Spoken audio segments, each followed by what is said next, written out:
Welcome to Money Monkey, a series of videos about money and its uses. Today we'll be talking about Credit Plus. Quick caveat here, I've worked in financial services for over 25 years in senior management functions across the industry. These videos are designed to give you information and not advice. I want these videos to make you curious about money and give you some ideas on how best you can make it work for you. Everyone is different, and what works for me will not work for anyone else. This is not advice, it is simply a collection of thoughts that might help you be better informed about money, its uses, and the financial ecosystem. So, Credit Plus. What do we use credit for? What assumptions do we need to make? And how do we make decisions that work for us? Credit is primarily used for two reasons: to pay for goods and services that we can't afford to pay for now, and leveraging assets, the process by which we increase the potential yield of an investment by using debt to pay for part of it. We can cover leverage in another video. For now, we'll concentrate on paying for things we don't have with money we haven't earned yet. To understand the use of credit, we must first establish some rules. Everything we buy is a choice. There are obvious choices and less obvious choices. Sometimes the choice isn't between something or nothing, it's for one thing or another. For example, food. You can't make the choice to have no food, but there are lots of options to choose from. For lunch, you could have a caviar at $500 an ounce or a $2 snack pack. Your desires, demands, needs, and wants are entirely different from everyone else's. You can only spend money once. Whether you spend it now, save it, invest it, or use credit, that money can only be spent once. And not everything we buy has equal utility.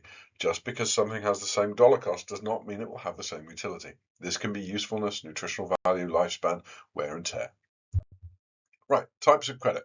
I divided these into three simple categories: negative, red; neutral, amber; and positive, green. Let's start backwards. Look at positive credit use. This can include anything that measurably improves the quality of your life, like buying a home of your own so you don't keep facing rent rises, nuisance landlords, and you can build equity, or enhances earning potential, going to college and studying to increase your chances of finding and keeping a higher paid job. Neutral credit. Maintaining your current living standard by replacing a boiler that's broken, or anything that prevents greater future loss, like fixing a roof that's leaking to prevent water damage. And finally, negative credit use. Anything that is not positive or neutral. A pair of jeans that are in fashion and you know your partner will just love them. Right, an item can fall into all three categories at once. Let's look at shoes as an example. Positive use of credit. You might need a new pair of shoes to attend an interview that will help you get a job, or run a race that will win you a prize. Where you don't have funds immediately available, it's reasonable to use credit. Neutral use of credit. You might need a new sturdy pair of shoes because your last pair have fallen apart and you need them for work. You're not buying the boots because they'll increase your earning power or improve your life, but it maintains your current standard of living. Finally, negative use of credit. You might want some cool gold kicks. I have no idea if I'm saying that right, to impress your boys. This is not going to increase your earning potential, enhance your life, except possibly briefly in compliments, nor is it maintaining your current standard of living. Using credit for this type of purchase burdens your future self with lifestyle decisions, not opportunities. This is a short-term minimum benefit that can have long-term costs. So credit can also be a little of all three. Sticking like chewing gum to the bottom of those shoes. Imagine you need smart shoes to go to that interview, hard-wearing and comfortable shoes to stand up all day at work, and you like a particular brand because they're fashionable. This is where you need to balance your decisions to use credit. If it's not about the thing, it's more about the intention behind the thing. This means that using credit requires honesty with yourself. What do you want or need? Do you need it now, or can you wait until you can pay without credit? Will something else be a better option, a cheaper brand, a patch in the old shoes, a less comfortable option?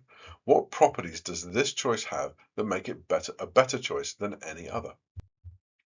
There's nothing wrong with letting the negative use of credit influence your decisions. Sometimes getting the brand we want is an important part of the process. It means we'll be more willing to eat that food or wear those shoes. Personal choice is as valid as any other decision-making tool, but you need to put that into context. I'm making this decision, so I'll be unable to make another one later. Once you're honest and can say that both choices will get you where you want to go, but one will require a sacrifice of quality or time or utility, then you can make better informed decisions. Think about What choices do I have to meet this requirement? What do I need or want from this choice? If I spend the money on this, what am I unable to buy instead? Is the thing I want to buy going to be worth what I'm paying for it? When you can answer all of these questions honestly, you can establish whether the thing you want is a positive, neutral, or negative use of credit, or if it's a valid mix of all three. Right, that's it. Very simple. What we'll look at next time is the concept of generational wealth, what it is and why it can make a big difference.